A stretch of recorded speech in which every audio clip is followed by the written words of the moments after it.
இந்த 1 மணி நேர பதிவை கேட்குறவங்களுக்கு எல்லா ஜென்மத்திலையும் எப்படி இருக்கணுன்ற விஷயத்தை கூட இதில் நீங்கள் தெரிஞ்சுக்கலாம். உள்ளுக்குள்ள ஒரு அழுக சத்தம் தொடர்ந்து கேட்டுக்கிட்டே இருக்குது. அது உங்களுக்கு தெரியல. அது ஒரு நாள் வெளிப்படையாக கேட்க தோணும் போது தான் உங்களுக்குள்ள ஒரு பயம். இப்போ சொல்கிற உள்ளுக்குள்ள இருக்கக்கூடிய அழுக சத்தத்தை முதல்ல நிறுத்துறவங்களுக்கு மிகப்பெரிய ஒரு சாதிக்கக்கூடிய இடத்தை சாயப்பா கொடுக்க போகிறாரு. முடியும் இடத்தில் ஒரு தொடக்கம். முடிஞ்சிடுச்சுன்னு நினைக்கிறவங்களுக்கு இந்த பதிவு ஒரு தொடக்கத்தை நிச்சயமாக கொடுக்க போகுது. உங்ககிட்ட மனதோடு ஒருத்தன் பேசுகிறான் தெரியுமா? யார் தெரியுமா? அவன் தான் சாத்தான். அவன் உங்களை கெடுத்து குட்டிச்சவரை ஆக்கி உங்களை சின்ன பின்னமாக ஆக்கணுன்றதுக்காகவே பலமாக பேசிக்கிட்டு இருக்கான். உங்களுக்கு பிடிச்சதையே பேசிகிட்டு இருக்கான். அவன் மனிதர்கள் மூலமாகவும் பேசுகிறான், உங்ககிட்ட தனியாகவும் பேசுகிறான். அவனுக்கு ஒரே விருப்பம் உங்களை நடுத்தெருவில் நிற்க வைக்கணும் தான். ஆனால் இதையும் தாண்டி சாயப்பா உங்கள் கூட ஏன் வந்திருக்காருன்னா அறிவோடு பேசுகிறார், உங்கள் புத்தியில இருந்து பேசுகிறாரு. இந்த விஷயத்தை நீங்கள் நல்லா புரிஞ்சுக்கிட்டீங்கன்னா நீங்கள் கண்டிப்பாக சொல்கிறேன் மிகப்பெரிய சோதனைகளில் இருந்து நீங்கள் தப்பித்து கொள்ளலாம், ஆபத்தில் இருந்து தப்பித்து கொள்ளலாம். ஸோ தப்பிச்சா மட்டும் இல்லை, நல்ல வாழ்க்கைக்கு ஒரு வளத்தையும் சேர்க்கும் இந்த பதிவு. அதே போல் தோல்வி சுமை கண்டிப்பாக அதிகமாகும். ஏன் அப்படின்னா எந்த அளவுக்கு தோல்வியை தாங்குறோமோ அதை விட ஒரு உயர்ந்த இடத்துக்கு சாயப்பா அழைச்சிக்கிட்டு போகிறாரு. ஸோ பல விஷயங்கள் இந்த பதிவின் மூலமாக உங்கள் வெளிச்சத்துக்கு வரப்போகுது. இது அதிர்ச்சியும் கொடுக்கும், அதிர்ச்சிக்கு அப்புறம் ஒரு வியப்பையும் கொடுக்கும். ரெண்டும் கலந்தது தானே வாழ்க்கை. முதல்ல துன்பத்தில் இருந்து தான் இன்பம் பிறக்குதுன்னு நம்ம எத்தனையோ பதிவுகளை சொல்லியிருக்கோம். அந்த பதிவுகளை சொல்லப்பட்ட விஷயங்கள் அத்தனையும் உண்மை அப்படின்றதையும் இங்கே ஒரு அன்பேசாய் குடும்பத்தில் இருக்கக்கூடிய ஒரு சாய்ராமுக்கு மிகப்பெரிய விசேஷம் நடந்திருக்குது. அதே போல் நம்ம சூப்பர் ஸ்டார் ரஜினிகாந்த் அவர்களை பற்றியும் ஒரு மிகப்பெரிய ரகசியத்தையும் இந்த பதிவில் சொல்லியிருக்கோம். இதெல்லாம் எதற்காக சொல்லப்பட்டது அப்படின்னா நம்ம வாழ்க்கையில் நம்ம தோற்று போகிறவர்கள் இல்லை, அவமானத்தின் மூலமாக கடைசி வரைக்கும் இப்படி அழிஞ்சு போகணும்னு இல்லை. ஆனால் அதையும் தாண்டி ஒரு மிகப்பெரிய ரகசியம் இன்று இரவு உங்கள் மனதிற்குள் நடப்பதற்கு உண்டான வழிகள் தான் இந்த பதிவு. ஸோ இந்த பதிவை முழுமையாக கேளுங்க. வாழ்க்கையில் மிகப்பெரிய வெளிச்சத்துக்கு நீங்கள் வரணுன்றது சாயப்பாட விருப்பம்.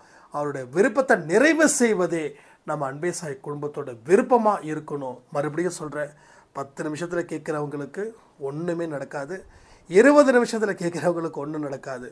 1 மணி நேரம் கேட்டால் மட்டும்தான் இந்த பதிவு முழுமை பெறும்னு சொல்லி இந்த பதிவை பொறுமையோட நிதானத்தோடு கேளுங்க. சாய்ப்பாவுடைய அன்பும் ஆசீர்வாதமும் உங்களுக்கு கிடைக்கட்டும்னு இந்த பதிவை ஆரம்பிக்கிறேன். ஓம் சாயிரா சாயிரா, ஓம் சாயிரா சாயிரா, ஓம் சாயிரா சாயிரா, அன்பே சாயிரா, பேரன்பே சாயிரா, அகிலம் தளிக்க ஆத்மா விழிக்க அனுதினம் சாயிரா, எங்கள் அன்பே சாயிரா.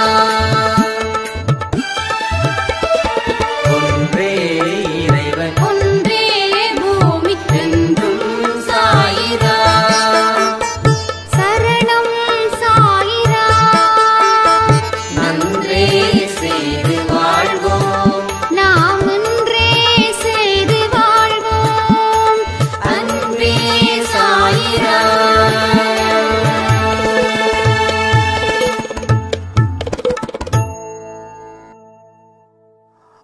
சாய்ரா, என் உயிரின் உயிரானவர்களே, வாழ்க்கையில் நடந்த எந்த விஷயத்துக்கும் இனி நான் பொறுப்பேற்க மாட்டேன் அப்படின்னு ஒரு பதிவு நாம் சொல்லியிருந்தோம். அந்த பதிவில் சொல்லக்கூடிய விஷயத்தை முழுவதும் கேட்டு என்னுடைய வாழ்க்கையில் சிறப்பான தொடக்கத்தை இந்த பதிவு எனக்கு ஏற்படுத்தி இருக்குது. என்னுடைய ஆழ் மனசில் என்ன விதமான எதிர்பார்ப்புகள் இருந்துச்சோ அத்தனையும் அந்த பதிவு எனக்கு கம்ப்ளீட் பண்ணிச்சு. அந்த பதிவை நான் பல தடவை கேட்டேன். ஒவ்வொரு தடவை கேட்கும்போதும் ஒவ்வொரு விதமான இம்ப்ரூவ்மெண்ட். இப்போ என் வாழ்க்கையில் நான் என்ன செய்யணும் அப்படின்ற ஒரு விஷயமும் எனக்கு ஈஸியாக விளங்குது. எந்த தடையும் எந்த தாமதமும் இல்லாமல் ஒரு முயற்சியும் ஒரு முடிவும் அதற்கு உண்டான செயல் திட்டத்தையும் நான் உருவாக்கி என்னோட வாழ்க்கையில் நான் முன்னேறுவேன். தனிப்பட்ட முறையில் நான் யாருன்னு இந்த உலகத்துக்கு நான் காட்டுவேன் அப்படின்னு ஒரு சாய்ராமுடைய பதிலாக இன்னைக்கு இருந்துச்சு.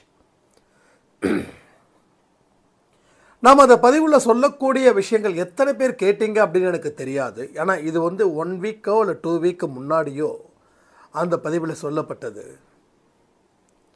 பொறுப்பேற்காமல் போகும்போது நம்ம வாழ்க்கை கெட்டு போயிடும். ஆனால் நம்மளுடைய ஒவ்வொரு சொல்லுக்கும் ஒவ்வொரு செயலுக்கும் கடவுளே பொறுப்புன்னு சொல்லி கடவுளோட வழியில் வாழும்போது உங்களுக்கு கிடைக்கக்கூடிய ஒரு சிகப்பு கம்பளம்தான் இது. அப்போது உங்கள் வாழ்க்கை மாறுவதற்கு உண்டான அத்தனை விஷயங்களும் உங்கள் மனசுக்குள்ளே இருந்து ஒரு கருத்தின் மூலமாக அது மிகப்பெரிய மாற்றத்தை ஏற்படுத்துது. இங்கே பொறுத்த வரைக்கும் நம்மளோட ஒவ்வொரு விஷயத்தையும் நம்ம யோசிக்கிறோம். என் வாழ்க்கைக்கு நான் இப்படிப்பட்ட விஷயத்தை செய்யாமல் இருக்கேனேன்னு சொல்லி நம்ம மனசுக்குள்ள உள்ளுக்குள்ள ஒரு குரல் தொடர்ந்து அழுதுகிட்டே இருக்குது. சின்ன குழந்தைங்க அழுதுச்சுன்னா பெத்த அம்மாவுக்கு தெரியும் பசிக்குது அப்படின்னு. அப்போ அந்த அம்மா என்ன பண்ணுவாங்க, அந்த குழந்தைக்கு சாப்பாடு ஊட்டி விட்டு பசியை போக்கிட்டா அந்த குழந்தையோட அழுகை நின்று போயிடும். அதே போல் நமக்கு உள்ள ஒரு அழுகை குரல் தொடர்ந்து கேட்டுக்கிட்டே இருக்குது. அந்த அழுகை குரலை என்னைக்கு நீங்கள் நிறுத்துறீங்களோ அன்னைக்கே உங்கள் வாழ்க்கையில் எல்லா சகல சந்தோஷமும் சகல நல்ல விஷயங்களும் உங்கள் வாழ்க்கையில் வந்து சேருன்ற ஒரு விஷயத்தை அன்னைக்கு புரிஞ்சுக்கலாம். அப்போ என் மனசில் உங்கள் மனசில் அழுதுகிட்டு இருந்ததால் அதற்கு உரிய உணவை நாம் கொடுத்ததால அந்த அழுகை நின்றுச்சு. வாழ்க்கையில் புத்தி பிறந்துச்சு புதுசாக. அப்போ அந்த அழுகைக்கு எந்த மாதிரியான ஒரு வழியை நம்ம கொண்டு வந்து சேர்க்கணுன்றது தான் இங்கே இருக்கக்கூடிய மிக முக்கியமான ஒரு விஷயமா இருக்குது.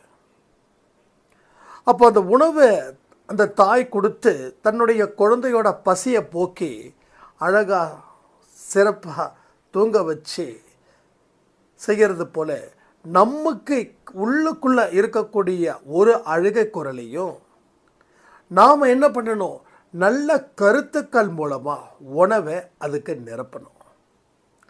அந்த உணவை நிரப்ப அது தன்னுடைய செயல்களை மிகவும் சிறப்பாக செயல்பட்டு உங்கள் வாழ்க்கையில் பல சந்தர்ப்பங்களில் நல்ல சந்தர்ப்பங்களாக மாற்றி பல வாய்ப்புகளை உங்களுக்கு உள்ள வரவழைச்சு உங்களை சிறப்பான மனுஷனாக ஆக்கி அது இந்த உலகத்தில் இருக்கக்கூடிய அத்தனை பேருடைய கைத்தட்டுதலையும் அது கொண்டு வந்து சேர்க்குதுன்னா எவ்வளவு பெரிய விஷயங்கள் நம்ம வாழ்க்கையில் சாயப்பா நடத்த போகிறாருன்றதுக்கான விஷயத்தை நீங்கள் கொஞ்சம் யோசிச்சு பாருங்கள். எனக்கு நடக்குமா அப்படின்னு சொல்லி பல சாய்ராமுடைய குவெஸ்டின்ஸ். எத்தனை பேருக்கு இந்த மாதிரி கேள்விகள் கேட்குறீங்களோ அத்தனை பேருக்கும் கடவுள் நடக்கும்னு சொல்கிறார். ஏன்னா கேள்வி கேட்காதவர்களுக்கு நடக்கலை, உங்களுக்கு நடக்குதுன்னா நீங்கள் கேள்வியை கேட்க ஆரம்பிச்சிருக்கீங்க. கேள்விகள் மூலமாக சாயப்பா உங்களுக்கு உள்ளே வந்திருக்கார். கேள்விகள் மூலமா. அப்போ பதில்கள் சொல்ல வேண்டிய இடத்துல நீங்க இருக்கீங்க. அப்போ நடக்குமான்ற விஷயம் எத்தனை பேரோட மனசுல ஒரு தாக்கத்தை ஏற்படுத்தி இருக்குது அப்படின்ற விஷயத்தை கமெண்ட் பண்ணுங்க. அப்போ நடக்கும் அப்படின்ற ஒரு விஷயத்தையும் நான் இங்க சொல்றேன் உங்களுக்கு. ஒரு விஷயத்தையும் நாம் எண்ணி பார்க்கணும். அதே போல் அந்த விஷயத்தை எண்ணும்போது உங்களுக்கு பயம் இல்லாமல் பார்த்துக்க வேண்டிய முழு பொறுப்பும் உங்களை சேரும். கடவுள் சொல்லக்கூடிய விஷயம் என்ன அப்படின்னா, என்னை நம்பி காரியத்தில் இறங்கு. கடவுள் சொல்லக்கூடிய விஷயமே இந்த ஒன்று தான். அவரை நம்பி காரியத்தில் இறங்கிட்டா வெற்றி மாலை உங்கள் தோளில் வந்து தானாக சேரும். அதாவது தோல்வி வந்தோடனே நாம் நினைக்கிறோம், ஆனால் அந்த தோல்வி கடவுளால் நிச்சயமாக உங்களுக்கு கொடுக்கப்படுதுன்ற ஒரு விஷயத்தையும் உங்கள் வாழ்க்கையில் இனி நடக்கக்கூடிய சம்பவத்தை வச்சு நீங்கள் ஈஸியாக கண்டுபிடிக்கலாம். சாய்பாவை நம்பி நான் காரியத்தில் இறங்கினேன், ஆனால் தோல்வி அடைஞ்சேன் அப்படின்னு சொல்கிறவங்க எத்தனை பேருன்னு கொஞ்சம் கமெண்ட் பண்ணுங்கள். ஏன்னா இது எல்லாமே ஓப்பனாக பேச வேண்டிய இடம்தான் இந்த அன்பே சாயில. எனக்கு பலர் நல்ல விஷயங்களை, மனசில் இருக்கக்கூடிய விஷயங்களை வெளிப்படையாக பேசுகிறாங்க இல்லையா, அவங்களுக்கு பல அற்புதத்தை சாய்ப்பா செஞ்சுக்கிட்டு இருக்காரு. ஏன்னா கடவுள்கிட்ட கூட நம்ம நடிக்கக்கூடாது. நமக்கே தெரியாமல் நடிக்கிறோமா? அப்போ யோசிச்சு பாருங்க. அப்போது ஒவ்வொரு விஷயத்துலேயும் ஒவ்வொரு விதமான முயற்சிகளும் உழைப்புகளும் நமக்கு தேவைப்படுது. அந்த முடிவு சில நேரத்தில் பயங்கரமான, புரிஞ்சுக்கோங்க, பயங்கரமான தோல்விகளை ஏற்படுத்தும். அந்த பயங்கர தோல்வின்றது எதுக்கு தெரியுமா? திருப்பி அதை போட்டு பாருங்க, பயங்கர வெற்றிக்கான ஒரு படி அது. வாழ்க்கையில் நிறைய பேர் உங்களை கைவிடுவாங்க. நிறைய பேர், எக்கச்சக்கமான பேர், தெரிஞ்சவன் தெரியாதவன் அத்தனை பேரும். அப்போது உங்களுடைய விஷயம் பொறுத்த வரைக்கும் கடவுள் கண்காணிச்சுக்கிட்டே இருக்கார். இந்த நிறைய பேரை கைவிடுவதற்கு காரணம் உங்களுக்கு இப்போ தெரியாது, பின்னாடி தான் தெரியும். அப்போ நிறைய பேர் கைவிட்டுட்டாங்க அப்படின்னா வாழ்க்கை முடிஞ்சிடுச்சுன்னு நாம் முடிவு பண்ணுறோம். ஆனால் எங்கே முடிஞ்சுதோ அங்கே தான் ஒரு தொடக்கத்தை ஏற்படுத்துகிறாரு. முடியும் இடத்தில் ஒரு தொடக்கம். எல்லா விஷயமும் அப்படிதான். கடவுளுடைய விளையாட்டு அப்படின்னு சொல்லுவாங்க இது. ஆனால் இந்த மாதிரியான வார்த்தைகளை நான் பயன்படுத்த மாட்டேன். ஏன்னா கடவுள் நம்மக்கிட்ட ஏன் விளையாடணும்? கடவுள் நம்மக்கிட்ட ஏன் சோதனைகளை உட்படுத்தணும்? இது பலரால் என்னென்னமோ விஷயங்களை, கடவுளுக்கு செய்யக்கூடிய விஷயத்தை கூட நாம் கடவுளை பொறுப்பில்லாதவராக ஆக்குறோமோ அப்படின்னு தோணும். நான் கூட நிறைய விஷயம் சொல்லியிருக்கேன். சோதனைகளை ஏற்படுத்துவார்ன்ற வார்த்தைகள் அந்த பதிவுக்கு தேவைப்படுதே தவிர, ஆனால் அவர் சோதனைகளை ஏற்படுத்துகிறாரா அப்படின்றதெல்லாம் பார்த்திங்கன்னா இல்லை. ஏன்னா திரும்பவும் சொல்கிறேனே, நமக்கு அன்பானவர்கள்கிட்ட நாம் அவங்களுக்கு ஒரு சோதனைகள் மூலமாக அவங்களுக்கு எந்த துன்பத்தையும் நாம் தரமாட்டோம். எந்த காரணத்தை கொண்டும் ஒரு துன்பத்தை நம்ம தரமாட்டோம். ஸோ கடவுளும் எந்த துன்பத்தையும் தன்னுடைய பக்தர்களுக்கோ தன்னுடைய குழந்தைகளுக்கோ தருவது இல்லை. அது விதியின் பயனாகவோ இல்லை செயலின் விளைவாகவோ நடக்கக்கூடிய ஒரு துன்பம் தானே தவிர கடவுள் சோதிக்கலை. கடவுள் விளையாடவும் மாட்டார். இங்கே மனுஷங்க நம்ம கூட எமோஷ்னலாக விளையாடுவாங்க. இங்கே இருக்கக்கூடிய அத்தனை மனுஷங்க கிட்டேயும் ஏதோ ஒரு மனுஷன் எமோஷ்னலான ஒரு விளையாட்டை விளையாடுவான். ஏன்னா அவன் விளையாடுறான்னா அவனுக்கு அது சந்தோஷம்.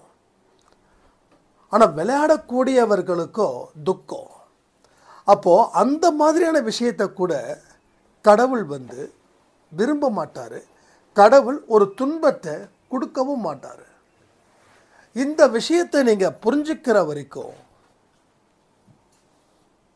அப்போ கடவுள் எமோஷ்னலாக யார்கிட்டையும் விளையாட மாட்டார். இந்த வார்த்தைகளை இனி சொல்லவே கூடாது அன்பே சாய் குடும்பத்தில்.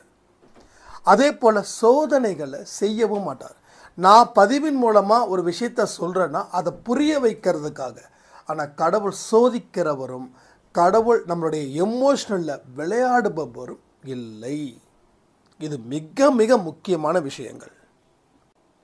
அதே போல் கடவுள் மனதோடு பேசுகிறத விட உங்கள் அறிவின் மூலமாக தான் பேசுவார்.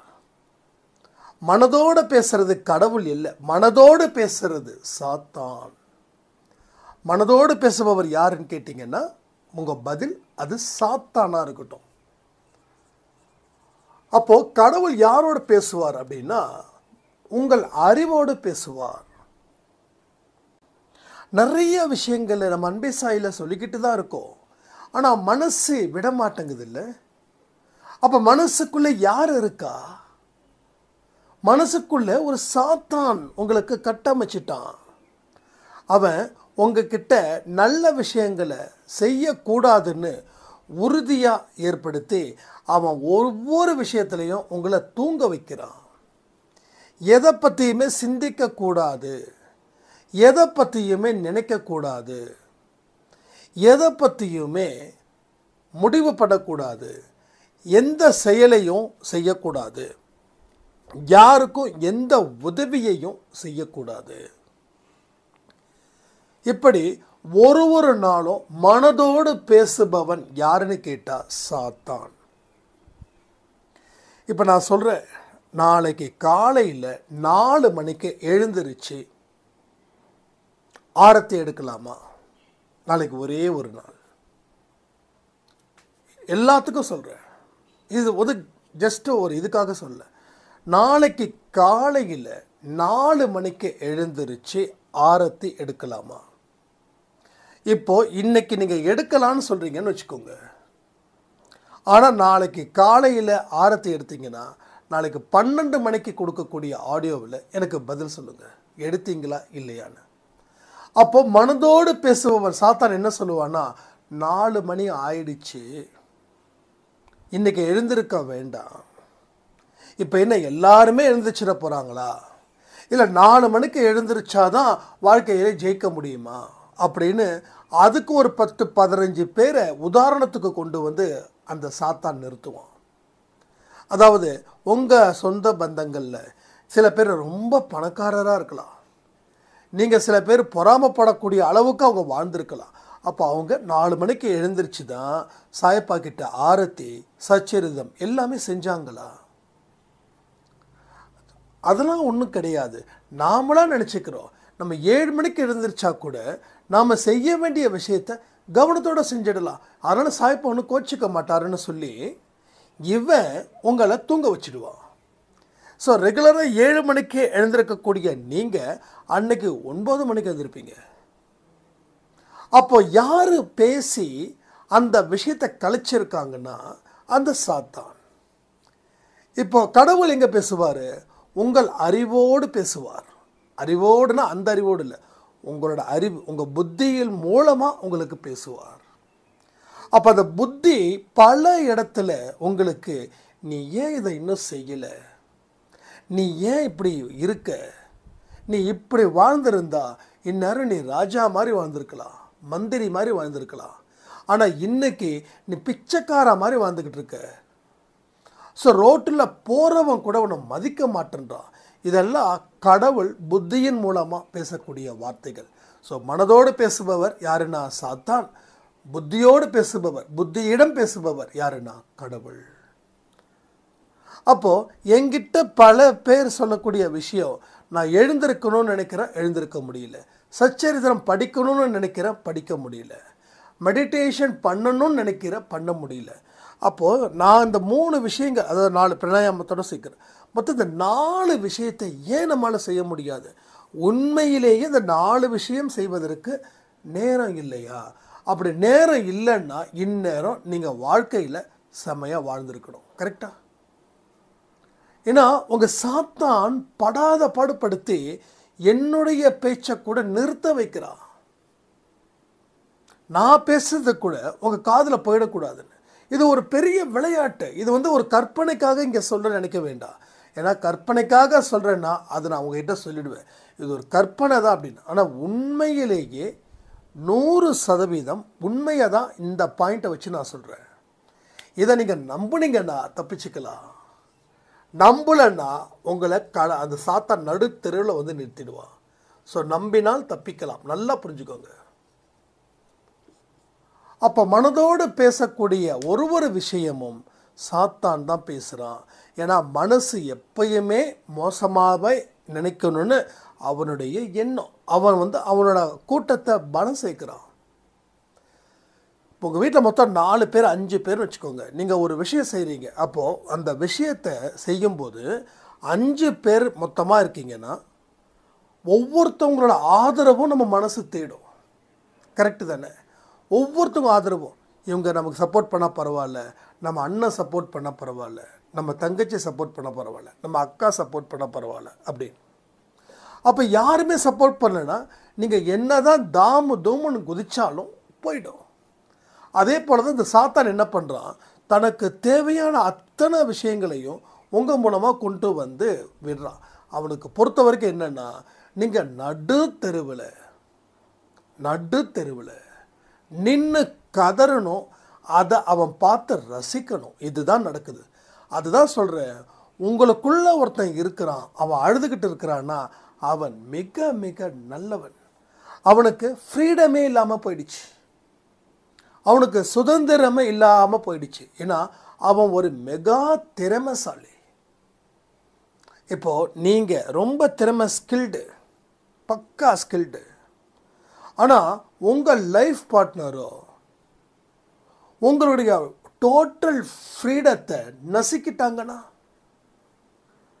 பறவையோட 2 ரெக்கையும் பிடுங்கிட்டா பறவை பறக்க முடியுமா? பறவை அதனுடைய இரையை தேட முடியுமா? பறவை அதனால் தூங்க முடியுமா? அப்போ அதனுடைய சந்தோஷம், அந்த நம்பிக்கை எல்லாம் எங்கே இருக்குதுன்னா அந்த இறக்கையின் மேலே.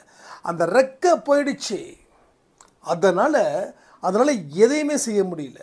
அதே போல் உங்களுக்கு உள்ளே இருக்கக்கூடிய ஒரு நல்லவன், அவன் திறமையானவனாக இருக்கான், அவனுக்கு அந்த முழு சுதந்திரத்தை அவன் அடைந்தால் மட்டுமே அவனால் இன்னமும் சிறப்பாக செயல்பட முடியும். அவன் தான் வந்து அந்த அழுக்குரல். அப்போ அவனுடைய அலறல் சத்தம், அழுகை சத்தம், கதறி அழக்கூடிய சத்தம் இருக்கே, அந்த 3 விதமான சத்தங்கள். ஒன்று மெதுவாக அழுகுறான், இன்னொன்று கதறி அழுகுறான், இல்லைன்னா அலறுறான். இது எல்லாம் உங்கள் வாழ்க்கையில் பின்னாட்களில் நடக்குது. நல்லா புரிஞ்சு பாருங்கள்.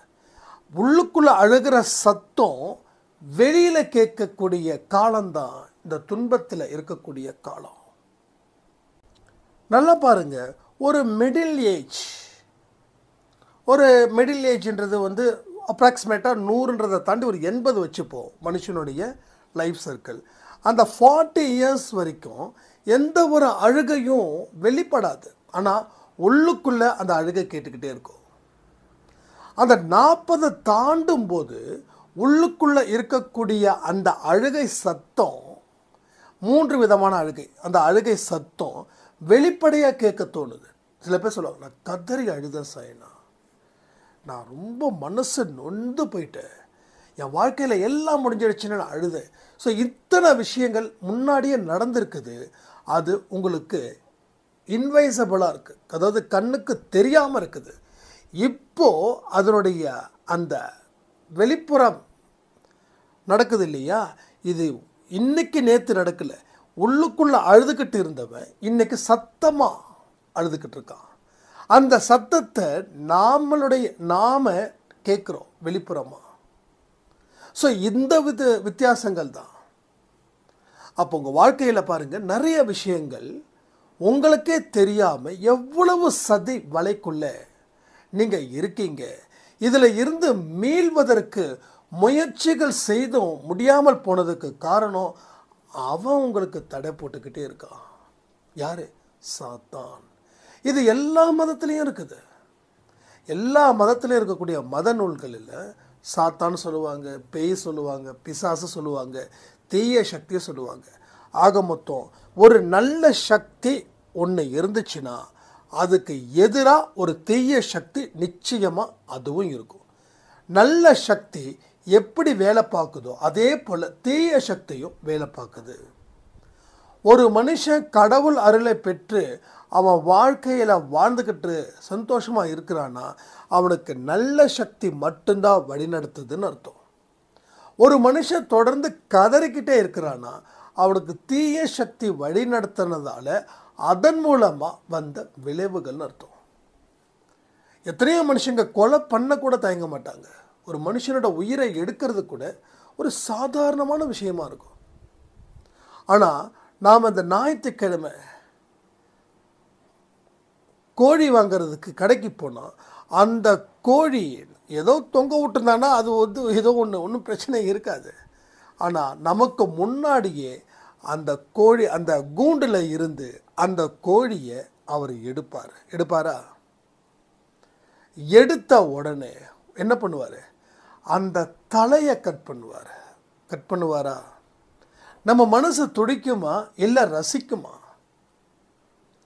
நான் 1 வருஷம் சாப்பிடாமல் இருந்திருக்கேன். அந்த விஷயத்தை பார்த்து அந்த கோழி துடிக்குது. இன்றைக்கி எத்தனை பேர் சமையல் சாப்பிட்டீங்கன்னு தெரியல, சிக்கன் சாப்பிட்டீங்கன்னு தெரியல, இருந்தாலும் அந்த ஒரு விஷயத்தை நான் சொல்கிறேன்.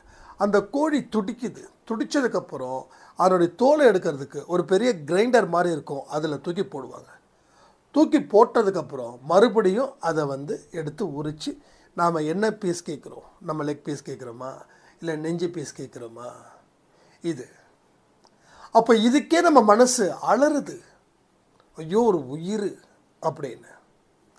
அப்போது ஒரு விஷயத்தை புரிஞ்சுக்கோங்க, நம்ம மனசுக்குள்ள கடவுளும் அறிவோடு பேசுகிறாரு, சாத்தானும் கூட இருக்கான். ஆனால் சில பேரோட மனசில் சாத்தான் மட்டும்தான் கூட இருக்கான். அதாவது மனுஷனையே கொலை பண்ணுறவன் தயங்கிறது இல்லை. அவனாக கோழி கடையில் பார்த்துருக்கக்கூடிய கோழியை பார்த்து அவன் ஐயோ பாவம் ஒரு உயிர் போகுதே, இந்த உயிரை கொண்டு தான் நம்ம வாழணுமான்னு கேட்கவா போகிறான். அப்போது யார் யாரோட பேசுகிறாங்கன்றது முக்கியம், அதனுடைய செயல்படும் குணம் முக்கியம். புரியுதா உங்களுக்கு? அப்போது நாம் குணத்தை இழந்ததால் பல கஷ்டத்தை நாம் அனுபவிக்கிறோம். சாத்தான் சொல்வதே வேத வாக்கா நினைக்கிறோம், கடவுளை அடுத்ததுக்கு தள்ளி விடுறோம். ஏன்னா சாத்தான் எப்படின்னா யூசர் ஃப்ரெண்ட்லி. நமக்கு என்னென்னலாம் பிடிக்குதோ அது அவனுக்கு சந்தோஷத்தை கொடுக்குது, அதனால் அவனுக்கு நம்மளை பிடிக்குது. மது பிரியர்களுக்கு மது அது ரொம்ப, அதை பார்த்தாவே அவங்களுக்கு பெரிய சந்தோஷத்தை அவங்க அனுபவிக்கிறாங்க அப்படின்ற நினைப்பை வச்சுக்கிட்டு அதை குடிக்கிறாங்க. சரி, அப்போ அந்த சந்தோஷம் என் வாழ்க்கையில் அந்த குடும்பத்துக்கு துன்பமாக முடியணும். சரி, குடும்பத்துக்கு மட்டுமா துன்பமாக முடியுது? தண்ணி அடிக்கிறவருக்கு துன்பமாக முடியலையா? அப்போ தண்ணி அடிக்கிறவருக்கு அது துன்பமாக முடிகிறதால அதனுடைய விளைவுகள் தான் குடும்பத்தில் இருக்கக்கூடிய துன்பம். அப்போ அவர்கிட்ட போய் சொல்லணும்னு நினச்சா கூட சரி ட்ரிங்க் பண்ண மாட்டேன், எனக்கு குடும்பம் குழந்தை தான் முக்கியம்னு. ஆனால் அந்த சாத்தான் என்ன பண்ணுவான், மறுபடியும் அந்த மனுஷனை நாச வலைக்குள்ளே தள்ளி விடுவான், மறுபடியும் நாச வலையில் தள்ளி விடுவான். ஸோ இப்படி தான் நடக்குது. இது ஒரு உதாரணத்துக்கு சொல்கிறேன். அப்போ நீங்கள் உங்களுக்கு சில பேரை மாற்றலாம், உங்கள் கணவரை நீங்கள் நினச்சா மாற்றலாம். மாறலை அப்படின்னா உங்களுடைய ஒரு எக்ஸ்ட்ராடனரி பவர் அவரை தடுக்கும். இது நிச்சயமாக நடந்திருக்குது அன்பே சாய் குடும்பத்தில். எத்தனையோ பேரோட வாழ்க்கை மாறி இருக்குது. எத்தனையோ ஆண்கள் என்னோட மனைவி அவ்வளோ கஷ்டப்பட்டாங்க அப்படின்னு சொல்லி என்கிட்ட பேசிட்டு போனவங்களும் ஃபோனில் பேசினவங்களும் நிறைய பேர். இந்த விஷயத்தில் பொறுத்த வரைக்கும் நம்ம அன்பே சாயில் நல்ல ஒரு ரிசல்ட்டை கொடுத்துருக்கோன்னா அதுக்கு காரணம் நீங்கள் உங்கள் மனசை கொஞ்சம் திறந்து வச்சு விழிப்புணர்வோடு நம்ம அன்பே சாய் பதிவுகளை கேட்டு இதை எல்லாத்தையும் நான் செய்யும்போது என் வாழ்க்கையில் மிகப்பெரிய மாற்றத்தை சாயப்பா ஏற்படுத்துவார்ன்ற நம்பிக்கையில் அது கேட்கவும் செய்கிறீங்க, கேட்டதை செயல்படுத்தவும் செய்கிறீங்க, அதன் மூலமாக வரக்கூடிய கஷ்டத்தை அனுபவிக்கவும் செய்கிறீங்க, அதை தாண்டியும் போகிறீங்க. இறுதியில் நல்ல முடிவோட வாழவும் பழகிட்டீங்க. வெற்றி உங்கள் பக்கம் அப்படின்ற ஒரு விஷயத்தை கொண்டு வந்துட்டீங்க. அதாவது சைக்கிள் ஓட்டுற வரைக்கும் தான். சைக்கிள் ஓட்ட தெரிஞ்சிடுச்சுன்னா நம்ம எப்படி ஓட்டணும்னு நம்ம தெரிஞ்சுப்போம். அதே போல தான் கடவுளோட அனுபவம். அதை பெறும்போது வரக்கூடிய கஷ்டத்தை, அந்த துன்பத்தை அனுபவிச்சா மட்டும் போதும். அதை அனுபவிச்சதுக்கு அப்புறம் ரிசல்ட் கிடைக்க பாருங்க. அப்போ தெரிஞ்சிடும், ஓ இதுதான் சங்கதி, இதுதான் விஷயம் அப்படின்னு. எனக்கு அடிக்கடி ஒரு விஷயம் சொன்னோம், நம்ம ஒரு குழியில் கூட மாட்டிக்கிட்டா கூட நம்மளால் மீள முடியும் அப்படின்னு. சீரியஸாக. ஏன்னா எனக்கு லைஃப்பை பற்றி ஒரு பயமே இருந்தது இல்லை. ஏன் சொல்கிறேன் அப்படின்னா, கடவுள் எனக்குள்ள நிறைய துன்பத்தை கொடுத்தாரு. அதாவது இப்பயே சொல்கிறேன், கடவுள் நிறைய துன்பத்தை ஏன் கொடுத்தாருன்னா, நான் செய்த பாவத்துக்கு ஏற்ற விளைவுகள் தான் கொடுத்தாரு. அதை கொடுக்கும்போது கூடவே அதனோட அறிவையும் கொடுத்தாரு. அப்போ அந்த அறிவு எனக்கு அன்னைக்கு இருந்துச்சு. அதே அறிவு தான் என்னை இன்னைக்கு வாழ்க்கையில் வழி நடத்துது.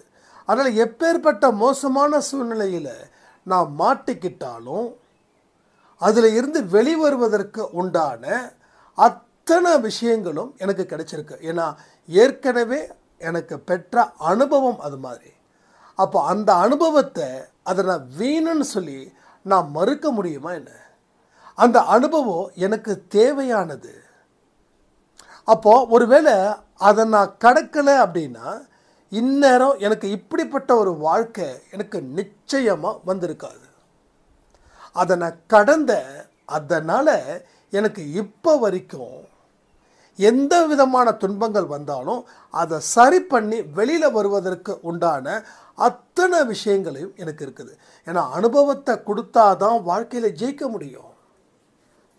அதான் நம்ம கூட அடிக்கடி சொல்லுவோம், பிரார்த்தனைகளை எனக்கு இதை செஞ்சு கொடு, அதை செஞ்சு கொடு கேட்டால் செஞ்சு கொடுத்துட்டாருன்னா ஏன் நானும் அதை கேட்டுப்பேன். அப்படிப்பட்ட வாய்ப்பே இல்லை.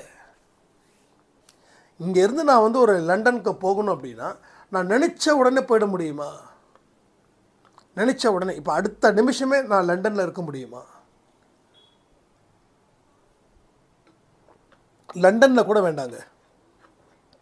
இப்போது நீங்கள் ஒரு திருச்சியிலையோ ஒரு தஞ்சாவூரில் இருக்கீங்க, நான் இப்போ சென்னையில் இருக்கேன். நான் நினைக்கிறேன் சட்டுன்னு இப்போது தஞ்சாவூருக்கு போகணும் அப்படின்னா உடனே தஞ்சாவூருக்கு நான் ஷிஃப்ட் ஆகிட முடியுமா? எப்படியும் இப்போ நான் கிளம்புனா கூட அட்லீஸ்ட் 8-10 மணி நேரம் ஆகும். ஸோ உடனுக்கு உடன் நடக்காது. ஸோ அதுக்கு உண்டான முயற்சிகள், அதற்கு உண்டான காலம், அதுக்கு உண்டான நேரம் எல்லாமே இருக்கணும். அப்போ நான் முயற்சி பண்ணணும், அந்த ஊருக்கு போகணும். அந்த ஊருக்கு போவதற்கு உண்டான பாதை ஒன்று ஃப்ளைட் மூலமாக. திருச்சியில் ஃப்ளைட் இருக்குது, ஏர்போர்ட் இருக்குது. தஞ்சாவூரில் இருக்கான்னு தெரியல. சென்னை டு திருச்சிக்கு ஃப்ளைட் ஒரு 1.5 மணி நேரம் ஆகும். இல்லை காரில் போகிறதுக்கு ஒரு 8-10 மணி நேரம் ஆகும். ட்ரெயினில் போகிறதுக்கு அந்த ட்ரெயின் டைமிங் என்னவோ அந்த டைமிங் அட்ஜஸ்ட் பண்ணி போனால் அது ஒரு நைட்டு ஆகிடும். ஒரு நைட்டில் ஒரு பகல் ஆகும். ஒன்று காலையில் 8 மணிக்கு போனால் நைட்டு 8 மணிக்கு போகலாம், இல்லை நைட்டு 8 மணிக்கு போனால் விடிய காலையில் 3 மணி 4 மணிக்கு போகலாம். ஸோ நினச்ச உடனே சட்டுன்னு போயிட முடியாது. அப்போ உங்கள் பிரார்த்தனைகள் என் கடனை தீர்க்கணும் அப்படின்னா எப்படி? அப்போ நான் ஒரே இடத்துல உட்காந்துக்கிட்டு நான் திருச்சியில் போய் உட்காரணும், என்னை திருச்சிக்கு கூட்டு போங்க அப்படின்னா யார் கூட்டு போவா? அனுமார் அந்த சஞ்சீவி மலையை கையில் எடுத்துக்கிட்டு பறந்தாரே, அவரை வர வச்சு போக முடியுமா? அது மாதிரி யாராவது போனதை நீங்கள் பார்த்தீங்களா? யாராவது அது மாதிரி போயிருக்காங்களா சொல்லுங்கள். யாராவது போனதை நீங்கள் பார்த்தீங்கன்னா நம்மளும் போகலாம். யாரும் அப்படி போகலை. அப்போ நாமளும் அப்படி போக முடியாது. அப்போ என் கடனை அடன்னு சொல்லி நான் கடவுள்கிட்ட இப்போ தான்ப்பா ஷீரடிக்கு போன உடனே நல்லா ப்ரே பண்ணேன். சாமி எனக்கு 1 லட்ச ரூபாய் கடன் இருக்குது சாய், எனக்கு இந்த கடனை அடைச்சிடணும் சாய் அப்படின்னு சொல்லிட்டு போகிறோம். உடனே உங்களுக்கு ஃபோன் வருதா? ஷீரடியில் ஃபோனெல்லாம் வாங்கி வச்சுப்பாங்க. வெளியில் நம்ம ஃபோன் ஆன் பண்ண உடனே அந்த நீங்கள் யார்கிட்ட கடன் வாங்குனீங்களோ அவர் உங்கள் காசு வந்துருச்சுமா? ஒருத்தர் வெள்ளை ட்ரெஸ்ஸை போட்டு வெள்ளை வேஷ்டி போட்டு தலையில் தலைப்பாக கட்டி இந்த அவங்கக்கிட்ட நீ வாங்கின காசு 1000 ரூபாய் கொடுத்தாச்சு அப்படின்னு சொல்லி இப்போ தான் கொடுத்துட்டு போனாருன்னு எங்கேயாவது நீங்கள் கேட்டிருக்கீங்களா சொல்லுங்கள். எங்கே கேட்டிருக்கீங்களா? கேட்டிருந்தா சொல்லுங்கள். எல்லாரும் என்னுடைய சொந்த காசில் ஷீரடிக்கு நான் கூட்டு போகிறேன். ஏன்னா உங்கள் கடன் அடிச்சுட்டு அதுக்கப்புறம் நான் வந்து உங்ககிட்ட வாங்கிக்கிறேன். ஏன்னா எதுவுமே ஃப்ரீயாக கொடுக்கக்கூடாது. கரெக்டு தானே? அப்படி ஒரு விஷயங்கள் நடந்திருக்குதுன்னா சொல்லுங்கள், கமெண்ட் பண்ணுங்கள். கேட்டுட்ருக்கீங்கல்ல, பொறுமையாக கேட்டுட்ருக்கீங்கல்ல, சாய்ப்பா மிராக்கிள் பண்ணுவார்னு நினைக்கிறீங்களா? கேளுங்க, பதில் சொல்லுங்கள். அப்போ எங்கேயுமே அப்படி நடக்கலை. அப்படி நடந்துச்சுன்னா எல்லா மதத்தில் இருக்கிறவங்களும் நம்ம ஷீரடியில் தான் இருப்பாங்க. எல்லா மதத்தில் இருக்கிறவங்களும். அதே போல் இப்போ வந்து ஒரு சர்ச்சுக்கு போகிறோம். ஜீசஸ் வந்து இதே மாதிரி நான் ப்ரே பண்ண உடனே கணக்காரன் அந்த சர்ச்சை வெளியில் வந்த உடனே இது மாதிரி ஒருத்தர் வந்து நல்ல லாங் ஹேர் விட்டு ஒரு ஜிப்பா மாதிரி போட்டு ஒரு பார்க்குறதுக்கு ஒரு 40 வயசு மாதிரி இருந்தார். வெள்ளை ட்ரெஸ் போட்டு, இந்தா இது வந்து உங்ககிட்ட உங்கள் பேரை சொல்லி இவங்க வாங்கினாங்களா, நான் கொடுத்துட்டேன் அப்படின்னு சொல்லி அவங்க வந்து எல்லார்ட்டையும் சொன்னாங்கன்னா இன்றைக்கி ஒட்டுமொத்த ஜனமும் எல்லா சர்ச்சிலையும் இருக்கும். இதெல்லாம் நம்ம யோசித்து பார்க்கணுமா இல்லையா? அப்படி நடக்குதா? இல்லை. அப்போ பிரார்த்தனை செய்கிறதால மட்டும் நடந்துடுமா? சத்தியமாக இல்லை. அப்போது இந்த விஷயங்கள் எதுவுமே இல்லை. ஆனால் நம்ம இருக்குதுன்னு நம்ம எந்த முயற்சியும் செய்யாமல் பிரார்த்தனை வச்சுட்ட நடக்கும்னு சொல்லி நம்ம உக்காந்துட்டா நம்ம உக்காந்த இடம்தான் நமக்கு சொந்தமாக்குமே தவிர நம்ம வெற்றி நமக்கு சொந்தம் ஆகாது. அப்போ என்ன செய்யணும்னா, எந்த ஒரு விஷயத்தை செஞ்சாலும் அதற்கு உண்டான மன வலிமை, மன தைரியம், மன பலம், எதையும் சந்திக்கக்கூடிய ஒரு இதயம், இது எல்லாமே வேணும். அதை தாண்டி அறிவு தான். நான் திரும்ப சொல்கிறேனே, அறிவோடு தான் பேசுவார். அறிவுடன் தான் பேசுவார். அறிவில்லாமல் பேச மாட்டார். சாத்தான் ஒருத்தர் இருக்கான், அவன் உங்கள் வாழ்க்கையை வழி நடத்துகிறான்ற விஷயம் இப்போ உங்களுக்கு புரிஞ்சிடுச்சுன்னா நான் சொல்லக்கூடிய அத்தனை விஷயங்களும் உங்கள் வாழ்க்கையில் இனி நல்லதே நடக்குன்னு அர்த்தம். இல்லை அப்படிலாம் இல்லை, இப்படி தான் நான் இருப்பேன் அப்படின்னா உங்கள் கர்மா மோசமாக இருக்குது. உங்கள் சாத்தான் ஒரு பெரிய கோட்டையை கட்டி வச்சு கண்காணிச்சுக்கிட்டே இருக்கான். எவன் வந்தாலும் அவனை சுட்டு தள்ளணும். ஏன்னா உங்களை வந்து அவன் எதுக்கோ ஒரு விஷயத்துக்கு செதுக்கிட்டு இருக்கான். இப்போ நீங்கள் ஒரு கெட்ட விஷயத்தில் இறங்குனீங்கன்னா உங்கள் மூலமாக 10 பேரை கெட்டவனாக ஆக்கலாம். அந்த 10 பேர் 100 பேரை கெட்டவனாக ஆக்கலாம். அந்த 100 1000 ஆகும், 1000 லட்சம் ஆகும், லட்சம் கோடி ஆகும், கோடி மில்லியன் ஆகும். ஸோ அப்படி தான் இன்றைக்கி உலக வாழ்க்கை நடந்துக்கிட்டு இருக்குது. புரியுதா? கெட்டவர்கள் ஏன் ஜாஸ்தி இருக்காங்கன்னா, ஒருத்தவனை ஐடென்டிஃபை பண்ணால் அவனுக்கு தேவையான அத்தனையும் கொடுத்தான்.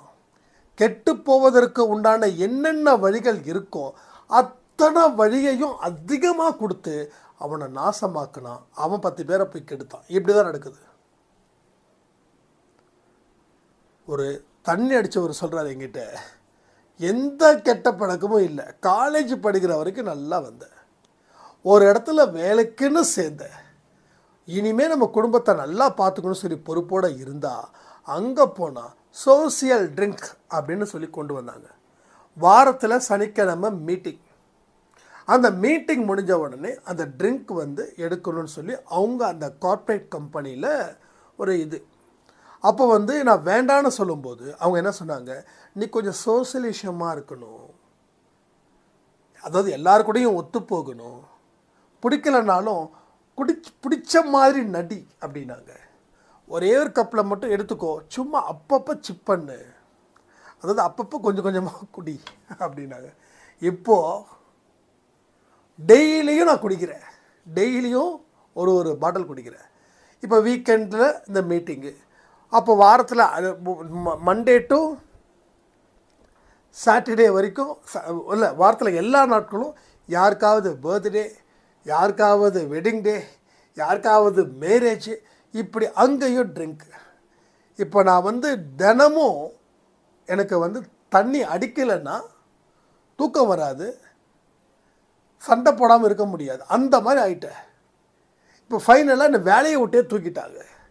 ஸோ எங்கே ஆரம்பித்தது எங்கே முடிஞ்சிருக்குன்ற யோசிச்சு பாருங்க. நான் என்ன கேட்குறேன்னா, அப்படி நான் வந்து அந்த ட்ரிங்க்கு எடுத்தால் தான் அந்த கம்பெனியில் வேலையே செய்ய முடியும்னா, ஒரு குட் பை சொல்லிட்டு போனீங்கன்னா உங்கள் நல்ல மனசுக்கு அதை விட ஒரு உயர்ந்த பொறுப்பும் உயர்ந்த பதவியும் உங்களுக்கு தேடி வரும். வேண்டான்னு சொல்கிறவனுக்கு தான் நிறைய வரும். இல்லை இது இருந்தால் தான் வேலையை நிலைக்க முடியும்னா ரொம்ப கஷ்டம். அந்த இடத்துல தான் அறிவை பயன்படுத்தணுன்றது. அந்த இடத்துல தான் கடவுள் சொல்லுவார் வேண்டாண்டா அப்படின்னு. அப்போ ஒரு தடவை எடுக்கிறோம், 2வது தடவையும் இப்படிலாம் கூப்பிட்றாங்க, இல்லை கொஞ்சம் ட்ரிங்க் பண்ணு கொஞ்சம் ட்ரிங்க் பண்ணு. அப்போவே நம்ம முழிச்சிருக்கணும். இன்றைக்கி என்னாச்சு, அந்த குடும்பம் அந்த அந்த அந்த பெண்ணும் என்கிட்ட பேசுவாங்க, இவரும் பேசுவார். என்னால் முடியல ப்ரோ, என்னால் நிச்சயமாக முடியல, நான் என்ன தான் பண்ணுறதுன்னு தெரியல, நிறுத்தணும்னு நினைக்கிறேன், பட் என்னால் முடியலன்னு சொல்லி அவர் கதறியும் அழுதாங்க. அந்த பெண்ணும் வந்து இதே தான் சொன்னாங்க. நல்ல மனுஷன், நல்ல சூப்பரான ஒரு எக்ஸலண்ட்டான ஒரு பர்சன், காலேஜில் படிக்கும்போது எல்லாமே ஃபஸ்ட்டு கேட்டகரியில் தான் வருவார், அவ்வளவு பிரில்லியண்ட்டு, இவரை மாதிரி ஒரு டிசிப்ளின் பர்சனை நம்ம பார்க்கவே முடியாது அப்படின்னு என்னுடைய சொந்த பந்தங்கள் அத்தனை பேரும் இதை தான் எனக்கு சொன்னாங்க. ஆனால் இன்றைக்கி இவரை போல் இருக்கக்கூடாதுன்ற அளவில் இவர் ஆக்டிவிட்டீஸ் மாறி இருக்குது அப்படின்னு. ஸோ இதெல்லாம் நல்லா யோசிச்சு பாருங்க, எவ்வளவு பெரிய விஷயங்களை ஒரு சின்ன விஷயத்தின் மூலமாக ஆரம்பித்து இன்றைக்கு மோசமான வாழ்க்கையை வழி நடத்துது. இப்போது இதை வந்து என்ன சொல்கிறாங்க அப்படின்னா, இதெல்லாம் விதி, அப்படி தான் நடக்கும்.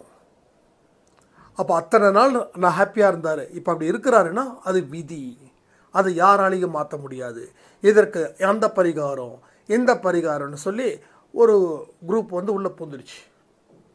பட் எதுவுமே செய்ய முடியல, இருக்கிற இடத்த விற்று இவங்க சரி பண்ணிக்கிட்டு இருக்காங்க.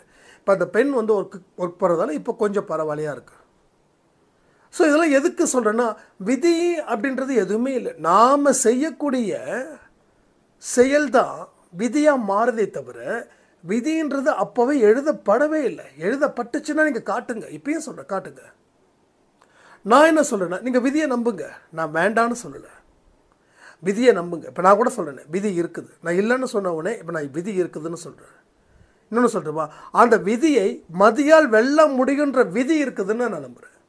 இப்போ உங்களுக்கு விதி இருக்குதா அப்படின்னு நான் இல்லைன்னு சொன்னால் நீங்கள் அதை ஒத்துக்க மாட்டீங்க, நான் 30 நிமிஷம் பேசுகிறத கூட தூக்கி போட்டு போயிடுவீங்க. ஆனால் இன்னொன்று சொல்கிறேனே, உங்கள் சைட்லேருந்து சொல்கிறேனே, விதியை நீ மதியால் வெல்லலாம், அதுவே உனது விதி அப்படின்னா என்ன பண்ணுவீங்க? இதே போல தான் எல்லா விஷயத்தையும் சொல்கிறேன். நம்மளுடைய எந்த கண்ணாடியில் போட்டு பார்க்குறோமோ அதுக்கு தகுந்த மாதிரி தான் காட்சி தெரியும். அதே போல் எந்த மனநிலையில் இருந்து ஒரு விஷயத்தை நாம் யோசிக்கிறோமோ அதுதான் நம்மளை அது பூர்த்தி செய்யும். அதை விட்டுட்டு நாம் கண்ணா பின்னான்னு ஒரு மோசமான வாழ்க்கைக்கு நாம் லீட் கொடுக்கக்கூடிய மனிதர்களாக நாம் மாறிட்டோம்.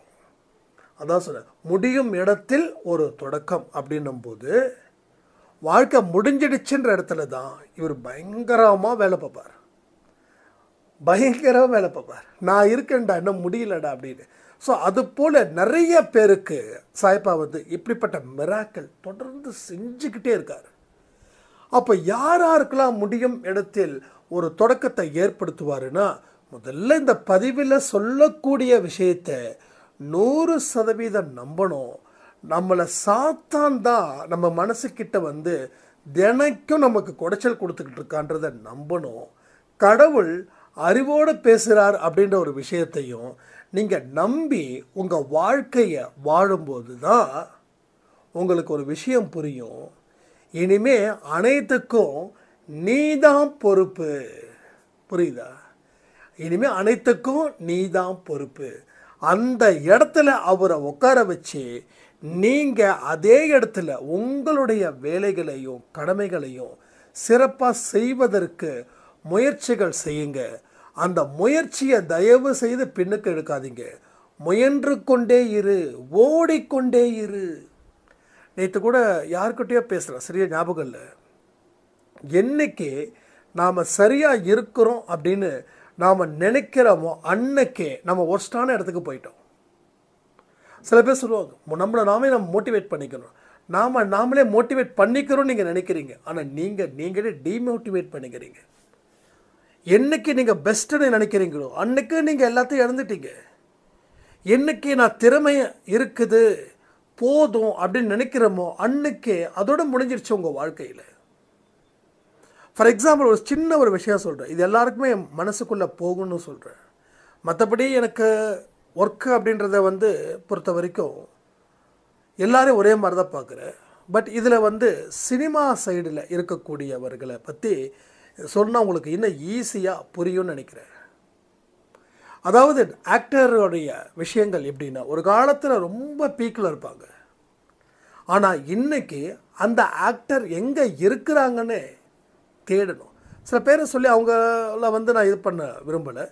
பட் சக்ஸஸ் ஆகக்கூடிய ஒரு பர்சன், ஸோ ஐ திங்க் 74ன்னு நினைக்கிறேன் ஏஜ் ரஜினி அவர்களுக்கு. ஸோ இப்போ வரைக்கும் பிஸ்னஸில் அவர் தான் டாப் நம்பர் 1. என்றைக்குமே அவரோட இப்போ கூட அந்த கூலியோட படத்தோட அந்த ஒரு சாங்கு அது ஜஸ்ட் 1 minute வரும், அது அவ்வளோ ஸ்டைலிஷாக அவ்வளோ பியூட்டியாக இருந்தது.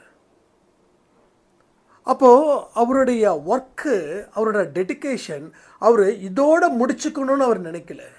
நாம் தான் சூப்பர் ஸ்டாராக இருக்கோம், நம்ம இடத்த இனி அதை உரசி பார்க்க முடியும் அப்படின்னு அவர் நினச்சிருந்தாருன்னா அவரோட கெரியர் அதோடு முடிஞ்சிருக்கும்.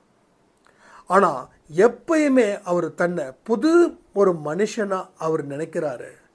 இன்னமும் நான் சூப்பர் ஸ்டாராக இருக்கணும்னா அதற்கு தகுந்த உழைப்பும் அதற்கு தகுந்த ரிசல்ட்டும் எனக்கு கிடைக்கணும்னு சொல்லி இது பண்ணுறாரு.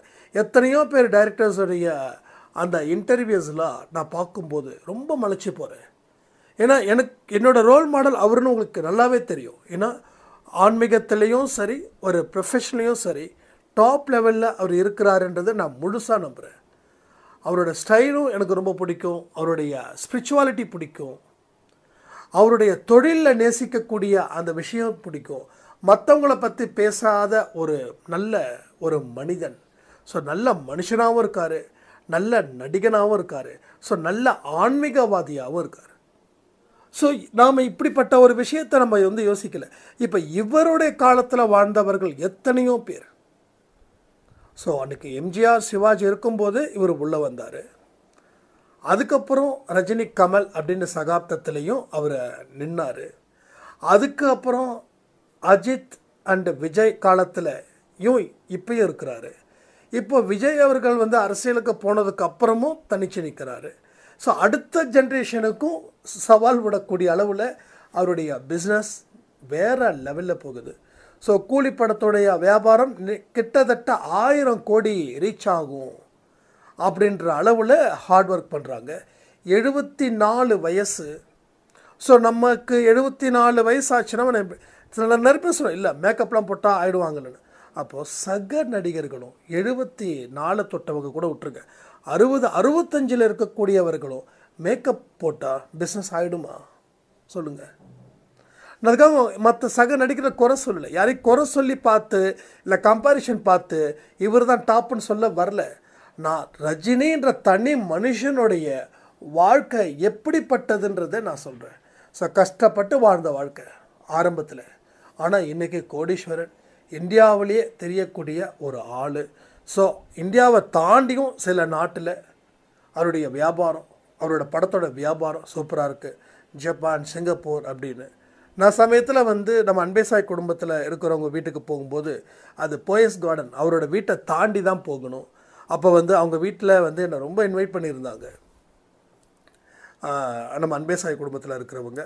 அப்போ அண்ணா நீங்கள் ரஜினியோட ஃபேன் எனக்கு தெரியும், தலைவர் இப்போ ஷூட்டிங்கில் இருக்கார், அவர் என்னைக்கு வராரோ அன்னைக்கு நான் கண்டிப்பாக உங்ககிட்ட நான் சொல்கிறேன், அவர்கிட்ட அப்பாயின்மெண்ட் வாங்கி சொல்கிறேன், நீங்கள் தயவு செய்து வாங்க, ஒரே ஒரு ஃபோட்டோ மட்டும் எடுக்கணும் அப்படின்னு. நான் ஒரே விஷயம் தான் சொன்னேன், அம்மா அப்படிலாம் எனக்கு ஆசைலாம் கிடையாது, அவர் ரொம்ப பிடிக்கும் இல்லைன்னா சொல்லலை, பட் எதையுமே எதிர்பார்க்காமல் இருக்கிற ஆன்மீகவாதி, அதனால் அதை பற்றி ஒன்றும் இது பண்ண வேண்டாம் அப்படின்ற மாதிரி சொன்னேன். ஸோ என்னென்னா நமக்கு பிடிக்குதுன்றதுக்காக நாம் ஒரு இடத்துல நம்முடைய அந்த ஆன்மீக சிந்தனைகளை தவற விடக்கூடாது. அது ரொம்ப ரொம்ப இம்பார்ட்டன்ட் அது. ஸோ அந்த இடத்துல நாம் பார்த்துட்ருக்கோம். அப்போது அவருடைய வியாபாரம் இன்றைக்கி 1000 கோடிக்கு நிற்குது. பட் அவருடைய சக நடிகர்கள் அவங்களாம் இருக்காங்களா இல்லையான்னு கூட நமக்கு தெரிய மாட்டேங்குது. அவங்களாம் எங்கே இருக்காங்கன்னு கூட தெரிய மாட்டேங்குது. சம்டைம்ஸ் நம்ம செலிப்ரிட்டி ஏதாவது ஃபங்க்ஷனில் ஏதாவது ஆடியோ ரிலீஸில் நம்ம பார்க்கும்போது இவங்கெல்லாம் ஒரு காலத்தில் எப்படி இருந்தாங்க அப்படின்னு. அப்போ அவங்க ஏன் அந்த இடத்துக்கு வர முடியலன்னா, என்னுடைய கணிப்பின்படி நான் புகழ அடைஞ்சிட்டேன்னு என்றைக்கு அவங்க நினச்சாங்களோ அன்னைக்கே அவங்க அதுக்கு தாண்டி அவங்க யோசிக்கலை.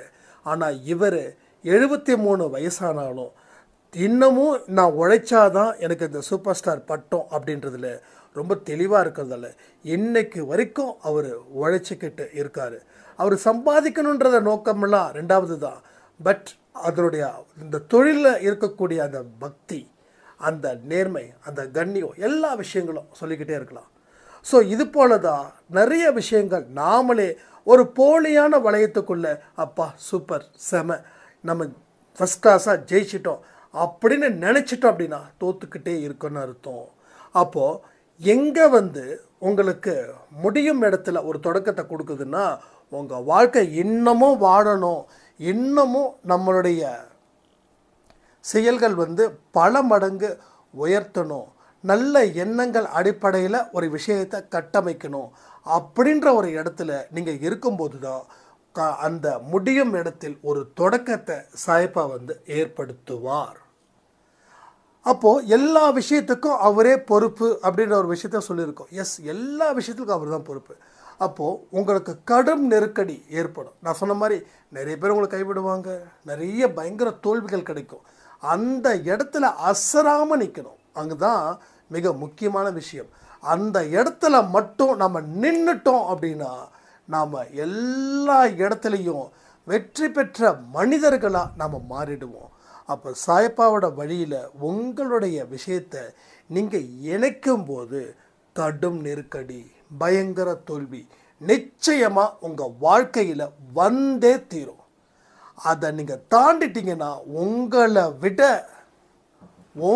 விட ஒரு சிறப்பான மனிதரை இந்த உலகத்தில் பார்க்கவே முடியாது. அப்பேற்பட்ட ஒரு வழி உங்களுக்கு இதில் இருந்து பிறக்கும்.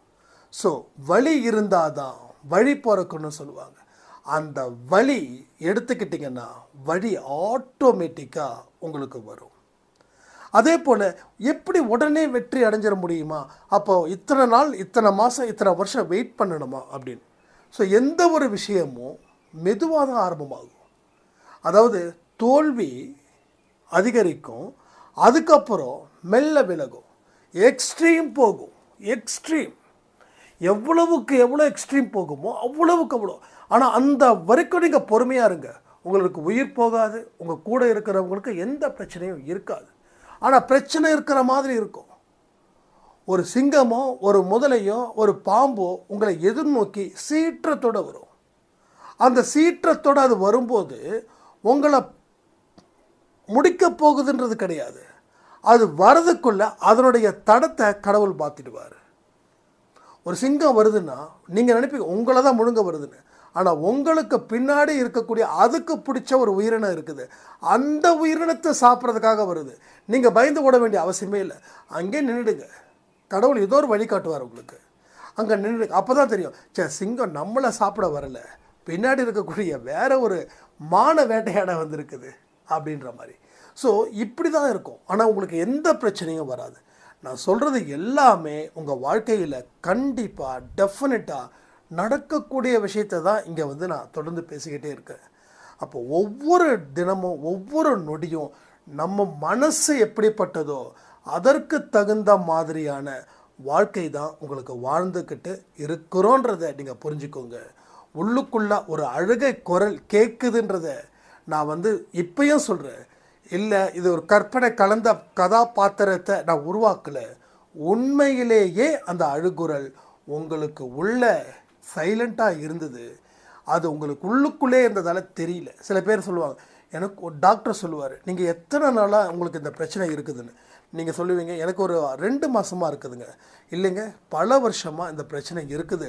உங்களுக்கு உள்ளுக்குள்ளே இருந்ததால் அது எந்த விளைவுகளை ஏற்படுத்தலை. ஆனால் இப்போ விளைவுகள் ஏற்படுத்துதுன்னும் போது தான் நமக்கு டமார் டுமீர்னு அடிக்கும். ஆடா பாவி, இத்தனை வருஷமாக இந்த நோயோடு நம்ம வாழ்ந்துக்கிட்டு இருக்கோமே அப்படின்னு. ஏன்னா அது கண்டுபிடிச்சது நல்லது, கண்டுபிடிக்காமல் விட்டுருந்தா எல்லாமே போயிருக்கும். அப்போ உங்கள் வாழ்க்கையில் இவ்வளோ பெரிய கஷ்டங்கள் வருவது நல்லது. துன்பத்தை கடவுள் கொடுக்குறாங்கன்னு ஏன் சொன்னாங்கன்னா, அப்போ தான் நம்ம மனசு ஏற்றுக்கணும். துன்பத்தை கடவுள் கொடுக்கல, துன்பத்தை கொடுக்க வேண்டிய நேரத்தில் கடவுள் கொடுக்குறார். ஏன்னா அவருடைய துணை நம்ம தேவைப்படுதுன்னு நாம் நம்புகிறோம். அப்போ அவர் என்ன நினைக்கிறாரு, நாம் தான் துணையாக இருப்போமே, இனி கடக்க வேண்டியதை கடந்து தானே ஆகணும் என்னுடைய குழந்தைகள் அப்படின்னு சொல்லி கடக்க வைக்க முயற்சிகள் அவர் செய்கிறாரு. அவர் கூடவே சேர்ந்து நாமளும் கடந்துட்டா பிரச்சனை இல்லை. ஆனால் கடக்காமல் விட்டுட்டோம் அப்படின்னா அவரோட துணை மறுபடியும் எப்போ கிடைக்கும் அப்படின்றது ஒரு பெரிய கேள்வியாக போயிடும். அதனால தான் சொல்கிறேன், இது சரியான சந்தர்ப்பம். இந்த சந்தர்ப்பத்தில் நாம் பயன்படுத்தி வாழ்க்கையை வாழ்ந்து சாதிக்கிறது அப்படின்றது மிக மிக ஒரு முக்கியமான விஷயமா இருக்குது. அப்போ நம்ம சொன்ன பாயிண்ட்ஸ் எல்லாமே பார்த்துக்கோங்க. நாம் ஒரு விஷயத்தை இப்போ இந்த பதிவில் சொல்லக்கூடிய விஷயத்தை நான் 100% நீங்கள் நம்பினா தான் நடக்கும்லாம் சொல்லலை. 1க்கு 2 தடவை கேளுங்க, 2க்கு 3 தடவை கேளுங்க. ஆனால் இந்த விஷயத்தை நீங்கள் எந்த அளவுக்கு ஒரு ஆழ்மனதில் பதிய வைப்பதற்கு உண்டான வழிகளை கேட்குறீங்களோ அந்த அளவுக்கு உங்கள் வாழ்க்கையில் மிகப்பெரிய மாற்றத்தை நிச்சயமாக இந்த பதிவு ஏற்படுத்தும். உங்களுக்கு துன்பம் எப்படிப்பட்டதோ அதை விட இன்பமும் பல மடங்கு அதிகரிக்கும் அப்படின்ற ஒரு விஷயத்தையும் இது கொடுக்கும். ஒரு இடத்துல ஒருத்தர் வேலை செய்கிறாரு அப்படின்னா அந்த முதலாளி மற்றவங்களுக்கு சம்பளத்தை கொடுக்கறதோட கம்மியான சம்பளத்தில் தான் ஒரு மனுஷனை அவர் அசைன் பண்ணியிருக்காரு. அப்புறம் அசைன் பண்ணிட்டு இருக்கிறவர் தொழிலாளி நான் பலனை எதிர்பார்க்காம வேலையில் கவனத்தை வைக்கிறேன்னு சொல்லக்கூடிய இடத்துல இருக்கும்போது அதே முதலாளி ஒரு நாள், தம்பி நீ நல்ல மனுஷன், இப்போது எனக்கு இந்த வியாபாரத்தை க்ளோஸ் பண்ணலான்னு ஒரு ஐடியாவில் இருக்க, ஆனால் நீ செய்யக்கூடிய ஒர்க்கு, நீ செஞ்ச டெடிக்கேஷன், நீ என்கிட்ட எந்த பலனையும் எதிர்பார்க்காம நீ அவ்வளோ டெடிக்கேஷனாக இருந்த, இந்த வியாபாரத்தையே உங்ககிட்ட கொடுக்குற அப்படின்னு சொல்லுவாங்க.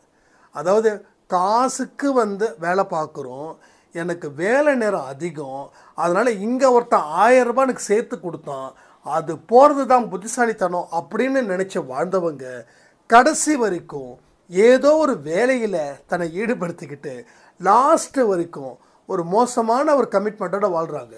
ஆனால் இவரோ, அதாவது இந்த தொழிலாளியோ, முதலாளிக்கு நம்ம உண்மையாக இருக்கணும், நம்மளுக்கு தேவையான அளவு நமக்கு அவர் கொடுக்குற சம்பளத்தை வச்சு நம்ம குடும்பத்தை ஓட்டணும், அதுதான் நமக்கு இருக்கக்கூடிய மிகப்பெரிய ஒரு விஷயம் அப்படின்னு சொல்லி அவருடைய குழந்தைங்களை கவர்மெண்ட் ஸ்கூலில் படிக்க வச்சு அவருடைய வருமானத்துக்கு ஏற்ற மாதிரி ஒரு வாடகை வீடை பிடிச்சி வாழ்ந்து சாதிச்சு 10 வருஷம் கழித்து அந்த முதலாளி இந்த தொழிலாளியை அத்தனை ப்ராப்பர்ட்டியும் கொடுத்து இந்தா நீ இதை பார்த்துக்கோன்னு சொல்லி, இல்லை ஒரு பார்ட்னர், ஒரு ஸ்லீப்பிங் பார்ட்னர் ஒரு 30% எனக்கு லாபத்தை கொடுத்துரு, 70% நீ எடுத்துக்கோ, டீலானா யாருக்கு கசக்கும், அப்படிப்பட்ட ஜாக்பாட்டும் இங்கே அடிக்கும்.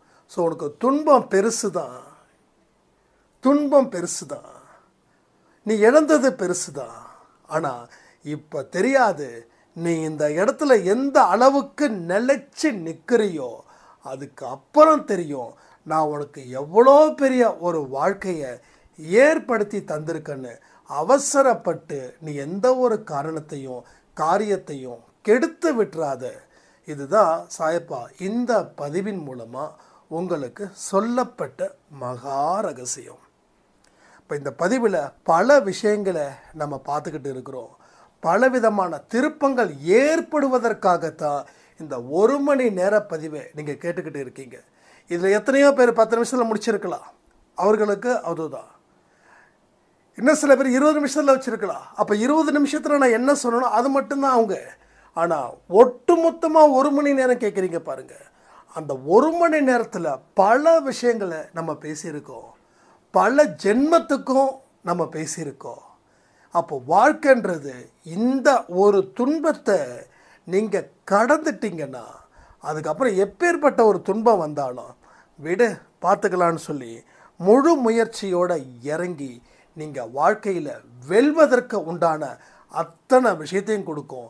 அப்போ நினைப்பீங்க, அன்னைக்கு இருக்கக்கூடிய துன்பத்தில் எவ்வளவு நல்ல விஷயங்கள் நடந்துச்சு, அந்த அனுபவம் தான் இப்போ வரைக்கும் என்னை எல்லா விஷயத்துலையும் கடக்க வைக்குதுன்ற ஒரு மிகப்பெரிய ரகசியமும் உங்கள் வாழ்க்கையில் வந்து உங்களை பெரிய ஒரு ஆளாக எதிர்காலத்தில் நிறுத்தும்.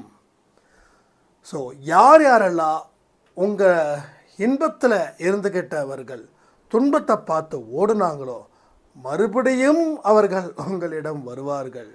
ஆனால் வந்ததுக்கப்புறம் நீங்கள் எந்த பிரதிபலனும் பார்க்காம அவங்கள ஏற்றுக்கிறதோ ஏற்றுக்க வேண்டாமோன்றது சாய்ப்போ அந்த நேரத்தில் என்ன சொல்கிறாரோ அதை நீங்கள் செய்யுங்க. ஒரே விஷயத்த சொல்கிறேன், கடவுளை தாண்டி, கடவுளோட சக்தியை தாண்டி நமக்கு எதுவுமே இல்லை. அதனால் அவர் தான் நம்ம வாழ்க்கையில் மிக பெரியவர், அவர் தான் நம்மளுடைய நல்லவர், அவர் தான் நமக்கு ஏற்ற ஒரு துணை. இவர் இல்லைன்னா நாம் இல்லைன்னு சொல்லி இந்த பதிவை நான் முடிக்கிறேன். ஜெய் சாய்ராம்.